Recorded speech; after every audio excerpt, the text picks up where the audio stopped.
Hey everybody, today I'm going to be doing a video on installing LED strips into your Detolfs.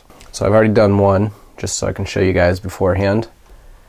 And what I've got is just a single strip on top of each shelf. And I've built my own, or assembled my own cable assemblies to do this. I'm just kind of running along the edge here that connects to each of these strips. So what I'm going to do today is show you how I do the cable assembly. That's pretty much the most difficult part. So yeah, I've got one done and I've got 7 more to do. It's quite a bit of work. Each one's probably going to take at least an hour to do, if not more. And also show you guys how I'm going to power them, and following this I'm going to make a second video for you guys detailing how I added more shelves to the Detolfs. As you can see, some of these have several more shelves than the normal stock one, which is the one that's lit up right now, which comes with just 4 shelves. Alright guys, so here are the tools I'm going to be working with. So we've got our wire strippers, side cutters, scissors, razor, some wire. We got some heat shrink tubing. You can find kits like this online pretty cheap. We've got these LED strip lighting connectors. I've got the ones that only have one side connector, the other side just wires. We'll also need some of these 2.1 millimeter DC couplers, ones with just bare wires at the end. These are the LED strips I'm working with, 12 volt. These are daylight white, and the size is 3528. It's really up to you what you use. Just make sure that the connectors you get match the size. Those are the basic tools. You obviously need like a soldering iron and some solder. I'll also be using like these helping hands. A multimeter would be very helpful, but this is also very expensive. So if you don't really need one, you don't need to buy one. But I have one, so I'll be using it. So that's the introduction on the tools. So let me first just kind of explain what I'll be doing. So first off, the reasoning why I'm doing it this way is because this is the cheapest way to do it, in my opinion. It does take quite a bit of work, but it's definitely the cheapest way. Also, you can't get like cable assemblies that will connect pieces like this that are the perfect length to go between the shelves of the Detolf, so you got to make something custom. I'm using these inline connectors, so I don't need to solder to the copper traces on the LED strips. All I need to do is just push it in, snap it together. That's all I need to do. I'm doing it this way so that it's easy to disassemble. If I want to like rearrange the Detolf, take out the shelves, all I need to do is disconnect this little connector here, pull out the strip, and it's separated. So I wanted something I can disconnect and reconnect if I needed to. For the wire, I'm just using a spool of black wire, but this would be most helpful if you had black and red, so it's easier to separate the 2 different color wires. I'm saving a few bucks and just getting one spool of wire, just being careful not to cross them and create a short. Alright, so first I'm going to start with an example so I can kind of demonstrate what I'll be doing, and then I'll actually show you guys how to go about splicing all these wires together and getting it so it's going to work. So this is what the cable assembly will look like finished, kind of a tangled mess. So I did a quick little drawing just to kind of help me explain this. So basically you'll have your power source that you plug in up here, which is this little DC connector here, which will plug directly into your power supply like that, and on the other end you'll have another DC power coupler. So that's up there. So you'll have positive and negative that'll go all the way down, so that it'll connect to each of the strips of LEDs. What you'll do is you'll splice in each of these connectors to that wire that runs down, so you can connect the positive and the negative to the 2 positive and negative wires that run all the way down.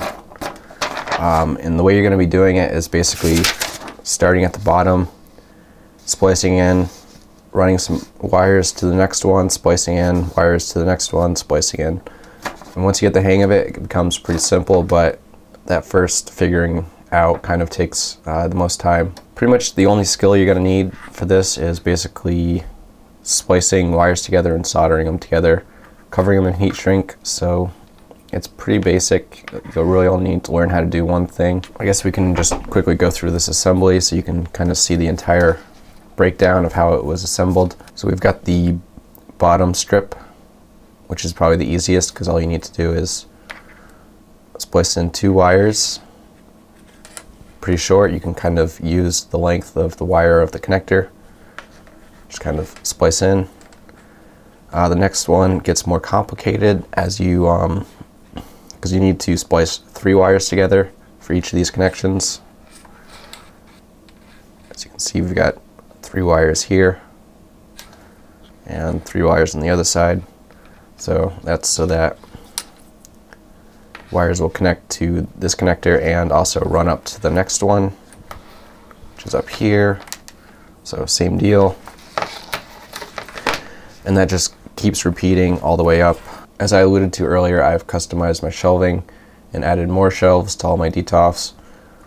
So as you can see, I've got like 6 shelves on this strand here, and some of my other ones are like 8 shelves or 5 shelves. So each one's going to be a custom job. And I've attached the DC coupler with plenty of slack, probably almost 3 feet of slack. So what I'll be doing is connecting 4 Detolfs worth of LED strips to one power supply, and I'll be using a DC coupler splitter. It still hasn't arrived, but it's a cable that will plug into here and then split into 4 different couplers so that I can connect up to 4 of these into one power supply. So that's the basic rundown of what I'll be doing. Next, I'm just going to go ahead and demonstrate the skills you need to do to actually be able to assemble this and go from there. For the next Detolf, the shelf height is about 10 inches, and I want to make the distance between each connector about 11 inches, just so there's a little bit of slack in the wire so it's not like too tight. So what I need to do is just measure, see how much more wire I need for this one, and we're about 5.5 inches, so another 5.5 inches. We've got a couple wires here that are about 6 inches long, so those will work. So the first one is very simple.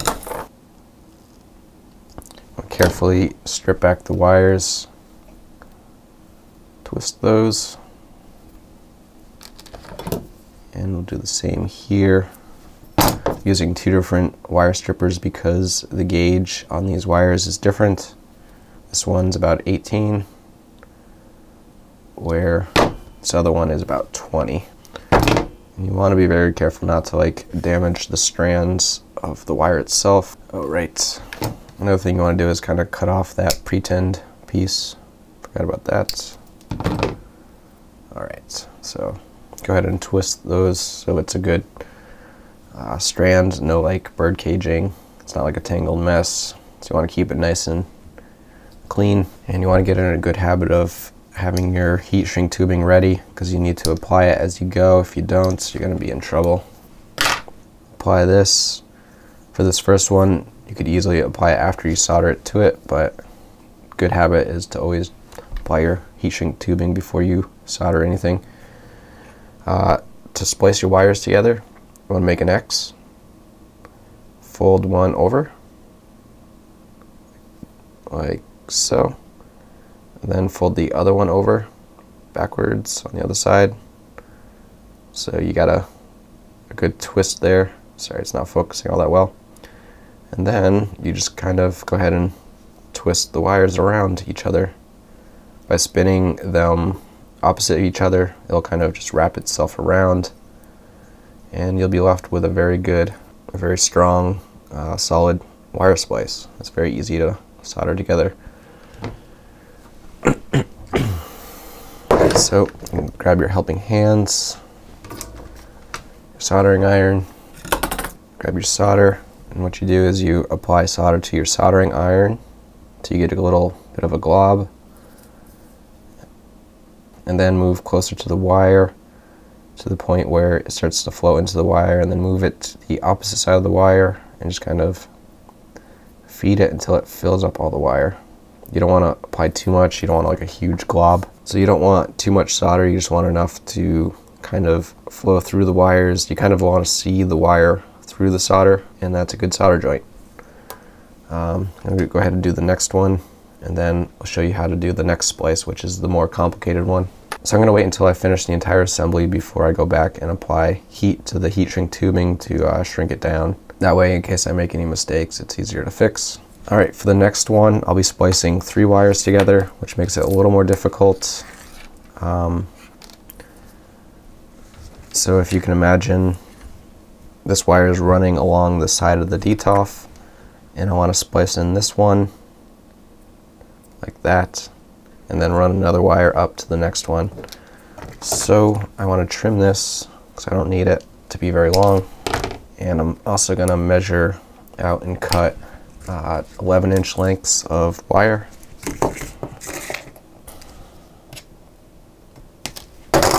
And you need to be very careful to always make sure you're connecting the red wire to the next red wire, and so on and so forth. So go ahead and strip off some wire from this one, from this one, and what I'm going to do is I'm going to go ahead and twist these 2 wires together, just like that, and strip off from this wire. And we're going to do the splice basically the same way we did before. Make sure you apply your heat shrink tubing, like so. So I'm working with the red wire here, red wire here. I'll go ahead and make an X again. Fold that one over, fold the other one back over, and twist.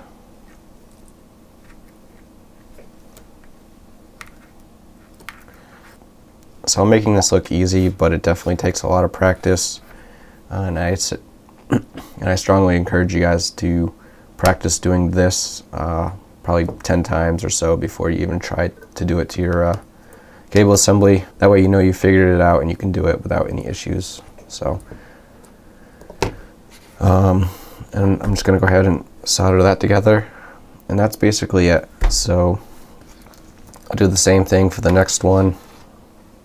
For the black wire, splice in another wire, and I'm going to do this, I believe there's 6 shelves, so I'm going to do it 6 more times, and then once I've finished that, I'll splice in my power cord. So I guess that's going to be where I pick up next, is splicing on the power cord. Now what I want to do is solder on my power cord to the end of the wires here. I kind of screwed up, and I continued to just do what I was doing with the other ones. I measured out 11 inches. I probably should have given this last little bit of wire more slack, probably made this like 2 feet, but I do think the 11 inches here plus this like 8 inches on the power cord is plenty. Each package of these LEDs come with a couple of DC connectors, so I'm going to reuse these so I don't have to buy a bunch of extra ones. I don't need that connector, so I'll remove that. Carefully strip back the cable housing so that I have some wire to work with here. There we go. Alright, so it's the same drill. I want to grab the red wire, put a piece of heat shrink tubing on it, strip back the wires, and go ahead and splice it to the red wire with the power cord. Now if you buy a cable like this one, it doesn't have a red or a black wire. It's kind of difficult to figure out which wire goes to the center pin or which is the outside ground. If you have a multimeter, you could ring it out. Basically, you touch the exposed wire on one of these wires and then either the inside or the outside, and you can figure out which goes to which that way. If you don't have a multimeter, it's going to be a bit more difficult. In this cable housing, it's kind of indicated if you know what to look for. The white stripes means it's the positive, so the positive is that pin in the center, and there's actually negative signs on the other wire, so you know that's the outside, the ground, or the negative. So you can look at the cable and figure it out that way. or you can just guess and check. Basically, at the end when you're connecting the power cord, just guess. If you get it wrong, it's not going to work. If you get it right, it will work. So if you got it wrong, just switch the wires, test it again, and if it works, you got it right. So there's the guess and check method. That is perfectly okay because LEDs are diodes, meaning current can only flow one direction through them. And if you get it wrong, it's not going to damage anything. There just won't be a connection. So no damage could be done, it's just not going to work.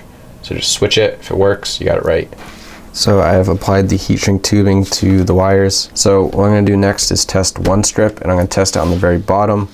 If that works, I know all of them are going to work because that's just how electricity will work. So you want to look at the connector.